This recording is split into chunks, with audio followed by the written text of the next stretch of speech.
Om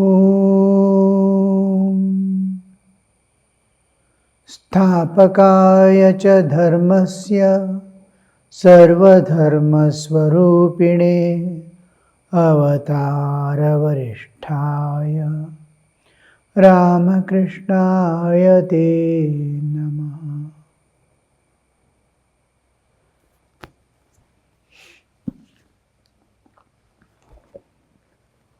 Surendra's house, musicians were singing. The song, singing came to an end after a long time.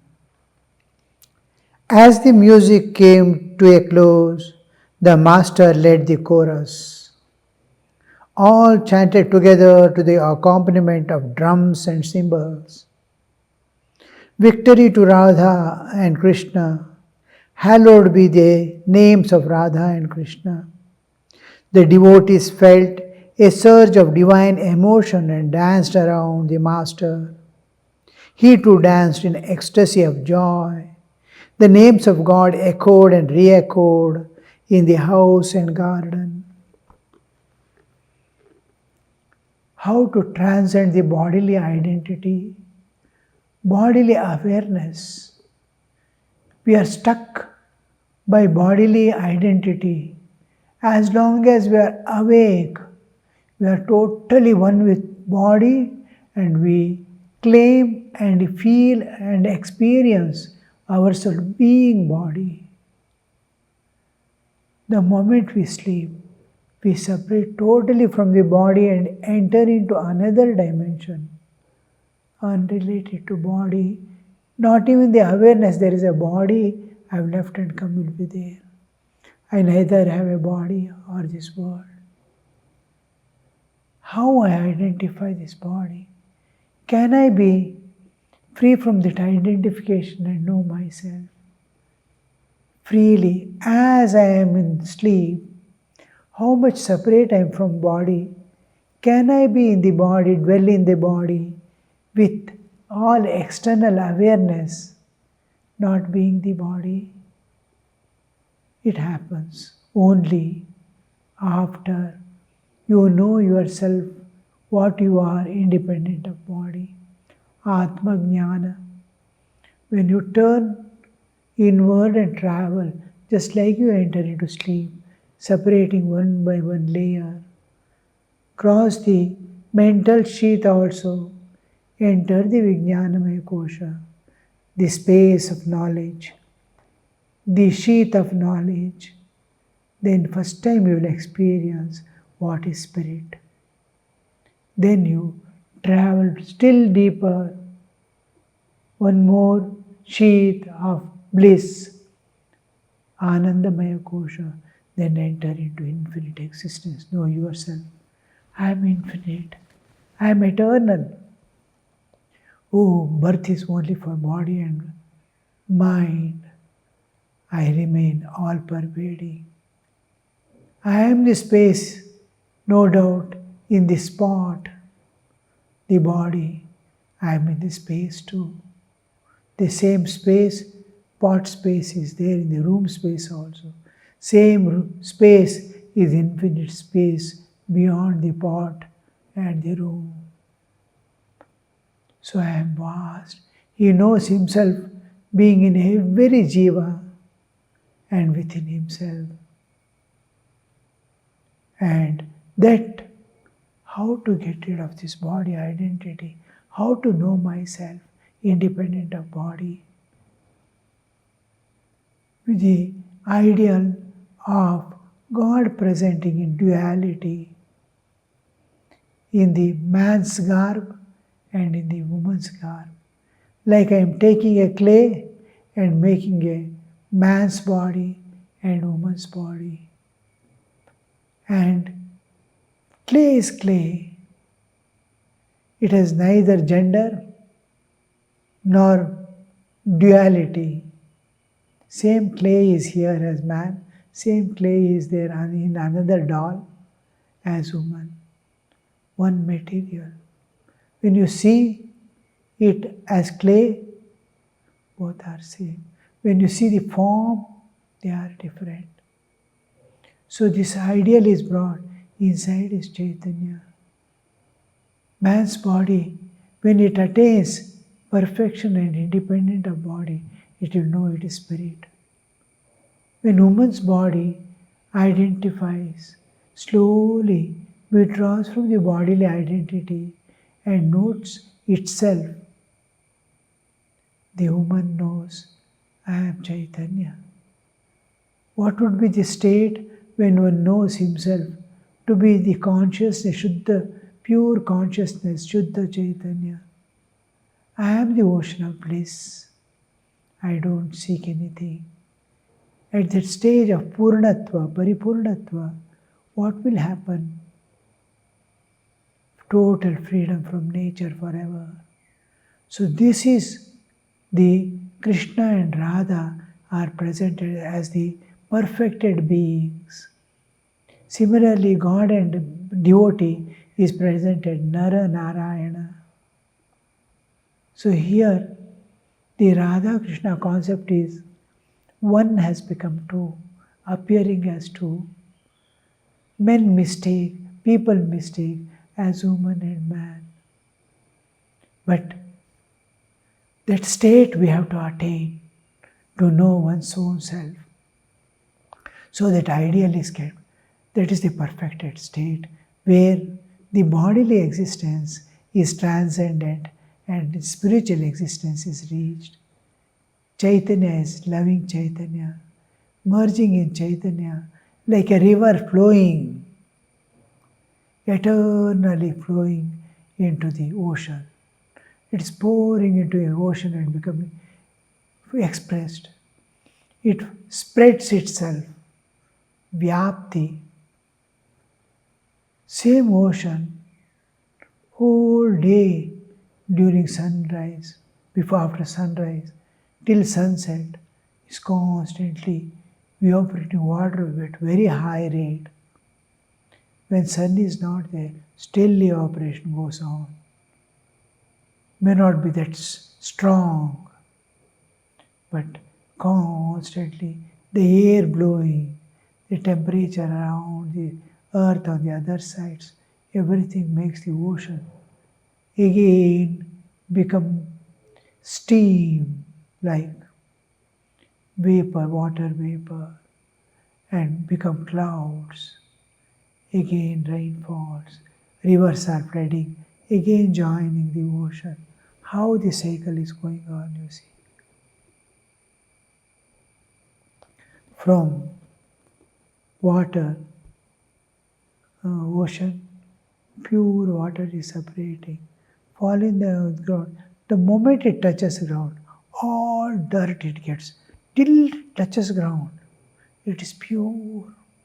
Once it touches the ground, it becomes dirty water, muddy water, filled with so many things, and it flows. As it flows, it acquires more and more dirt, more and more salt, more and more earth, and then it flows and gets filled in a pit or flows. Now, how that dirty water is again converted into the cloud, and water still flows into the ocean, never to be seen again. So this is the perfected state of once it joins the ocean or it becomes cloud. Now, like that, the soul comes from the divine, like pure water, lives in this nature, acquires all dirt, and again it thinking of Radha Krishna, Naranarayana, Avatara, all this divinity, wherever there's divinity, it clings to that and climbs up. How does it climb up? Like a small creeper climbing over the tree. How it just holds a small grip with this tender grips, and how it climbs. It cannot stand by itself, but tree is standing. It holds on to that.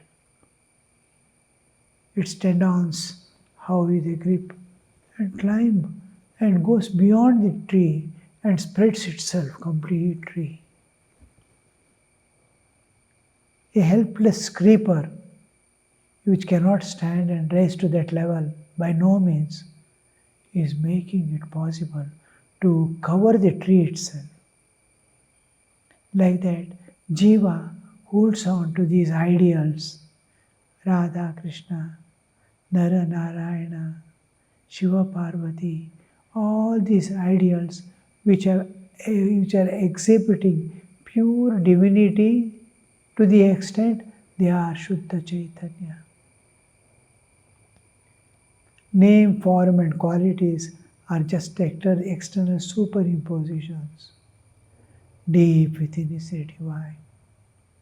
So that divinity, seeing that, it realizes. Slowly it climbs to the level of loving.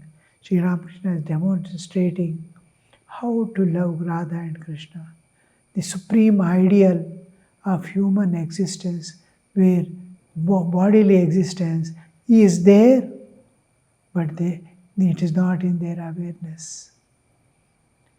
They are spirit. And this spiritual identity, spiritual awareness, the jiva, it is holding on like the creeper holding on to the, and then one day it gets enlightened. So the Sri Ramakrishna is Jai Radhe, Jai Krishna. How they love, how they transcend their human identity and become divine. Manifestation of inner divinity. Swami Vivekananda says, each soul is potentially divine. The purpose is to manifest its inner divinity by controlling nature inner and nature outer. So this happens by just loving God in any aspect, because God is ever perfect. There is no any kind of worldliness or anything. It is beyond time and space, beyond all identities. So this is the love that Sri Ramakrishna is demonstrating, by which man realizes he is immortal.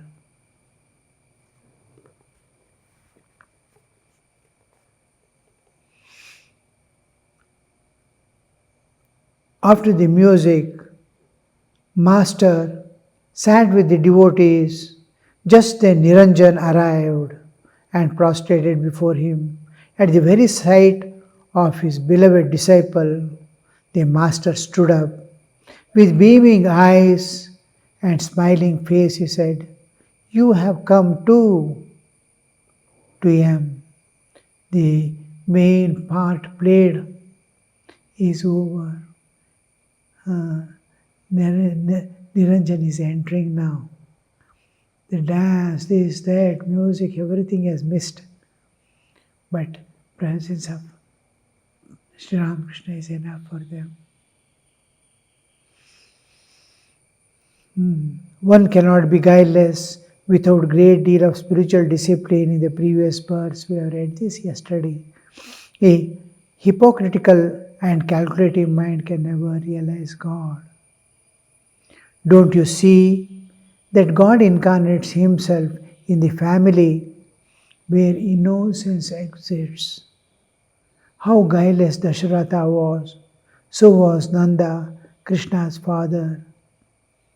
There is saying, how innocent a man he is. He is just like Nanda. To Niranjan, I feel as if a dark veil has covered your face.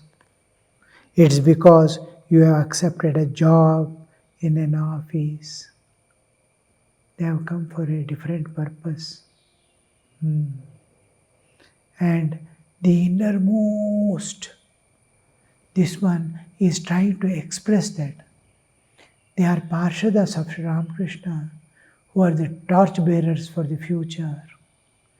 They have descended to earth with a purpose, and going and accepting a job in the office and working under someone and spending their life in vain without serving any purpose of human life, just to earn their stomach, is something which cannot be imagined.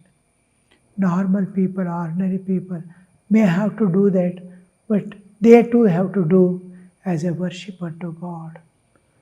But here it is different. These people have a purpose to fulfill, serve the world at the highest level of existence.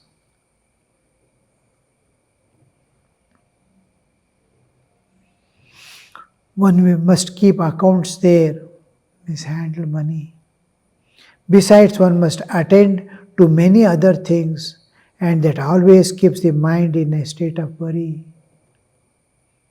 You are serving in an office, like other worldly people, but there is a slight difference in that you are earning money for the sake of your mother. One must show highest respect to one's mother, for she is the very embodiment of the blissful mother of the universe. If you had accepted a job for the sake of wife and children, I should have said, "Fie upon you, shame, 1,000 shames." How there are two classes of people who renounce everything for the sake of God and serve the world to the fullest extent of dedicating one's life entirely for the welfare of the world and realizing God. They belong to the Sannyasa Sampradaya. Others are there who cannot renounce for so many reasons, whatever be the reason, they are unable to renounce and come away. Maybe their desires are very strong, that they will feel restless and something as if life is going away without that world. So they cannot renounce, but for them also there is a way to transcend. It is called Pravritti Marga. Convert your life into a constant yajna. If you cannot renounce, let the life go as a sacrifice for the welfare of your own people, supporting them, guiding them, leading them, and whatever service possible to other beings around as an offering to God. Whole thing, because the inevitability of our existence and my inevitability, one's own inevitability and inability to renounce, I am unable. So let my all actions be a worship unto you.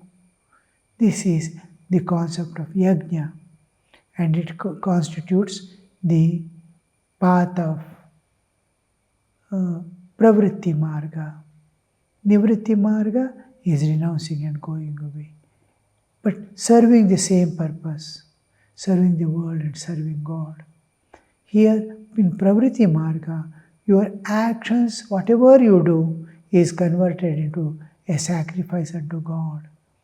Where there is no selfishness, where there is no self-centered living, it becomes a yajna. I am not doing anything for any return, but as a duty, without my involvement, just like a machine is doing. So that ego is not there, self-centeredness, selfishness is not there, then it becomes a yajna, sacrifice, constant sacrifice. So the Sri Ramakrishna is telling here, don't waste your life. See the purpose of life, some you have to finish, but when you have come to show the path to others.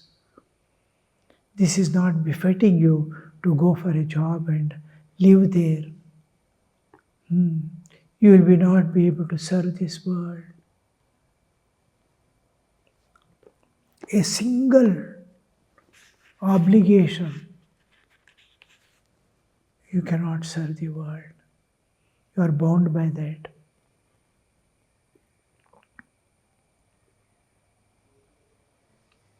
If you had accepted the job for the sake of wife and children, I should have said, fie upon you. To Mani Malik, point to Niranjan, look at this boy. He is absolutely guileless, but he has one fault. He is slightly untruthful nowadays. The other day, he said he would visit me again very soon, but he did not come. To Niranjan, that's why Rakal asked you, why did you not come to see me while you are at Aryadaha, so near Dakshineshwar? Sri Ramakrishna had gone to Aryadaha place where he could have come and met the master. Rakal is asking, why did you not come? Niranjan, I was there only for a couple of days. Master, to Niranjan, pointing to him. He is the headmaster of a school.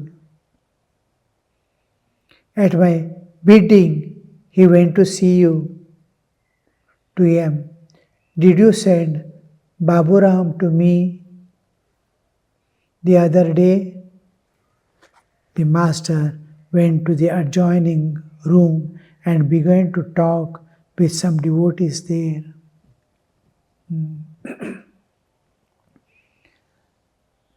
Shankaracharya says, scriptures are like 1,000 mothers together.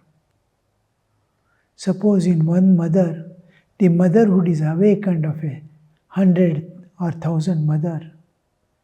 How one mother for one's own child, how she pants, how she struggles, how she sacrifices. Suppose she gets the spirit of 1,000 mothers, she cannot live. She will be struggling intensely. Like that, Shankaracharya says, scriptures are telling like thousands of mother in one. What will be the state like that? The scriptures are telling mankind, my child, this world is terrible, constant suffering, constantly changing, impermanent. Tomorrow is uncertain. Don't hold on to this. Come away. Hold on to the unchanging, eternal reality, the God. Why are you running after this world? Shankara says, scriptures are calling man like 1,000 mothers. And imagine a guru, what could he be? Scriptures are mute. They don't speak. They don't feel. They only give knowledge. If you open the book and read it, here it is like mother. If scripture is 1,000 gurus or 1,000 mothers, what could be a guru?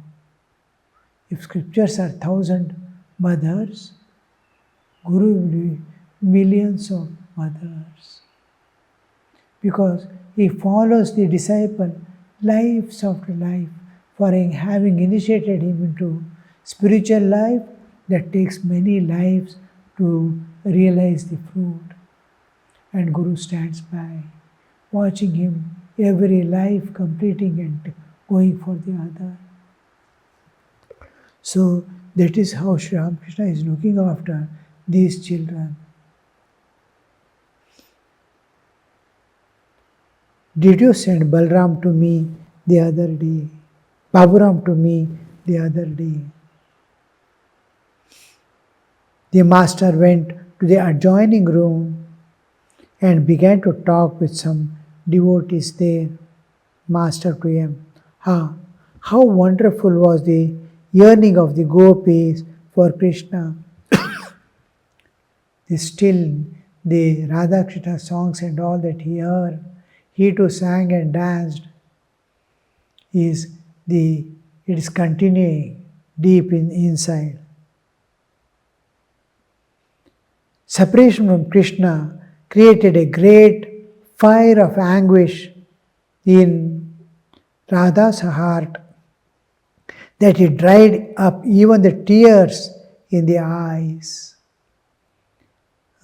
All were weeping. Radha's eyes were dry. Someone asked, why our eyes are not wet? Does she not weep at all for Krishna? All these gopis are weeping. A gopi says, no, her tears because of the fire of anguish, the tears that emerge out get evaporated. That it doesn't drip down, it evaporates and goes. Separation from Krishna created such a fire of anguish in Radha's heart that it dried up even the tears in the eyes. Her tears would disappear in steam. There were other times when nobody could notice the depth of her feeling. People do not notice the plunge of an elephant in the big lake. Big lake is there. Elephant itself is getting into the lake. Nobody recognizes. There is no ripples and all. Simply a few ripples around. But the same elephant, if it enters into a small tank, whole tank become the whole commotion. Huge commotion will be there in the small tanks. But huge, this one, reservoirs, nothing happens. Yes, sir, that's true.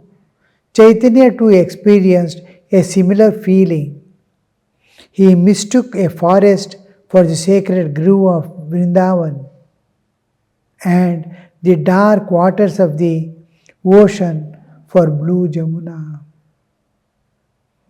How the whole thing is presented, how the whole thing, the excessive love that makes man transcend all the limitations, like a child. It sees whatever it thinks. And now tell him there is a ghost moving about here. He will be seeing as if the ghost is moving there. Like that, the states of a bhakta also is as if wherever it is possible, he tries to, his mind creates such a thing that it looks like Krishna for him. Om Shanti Shanti Shanti Harihi Om Tat Sat Shri Ramakrishna Arpanamastu.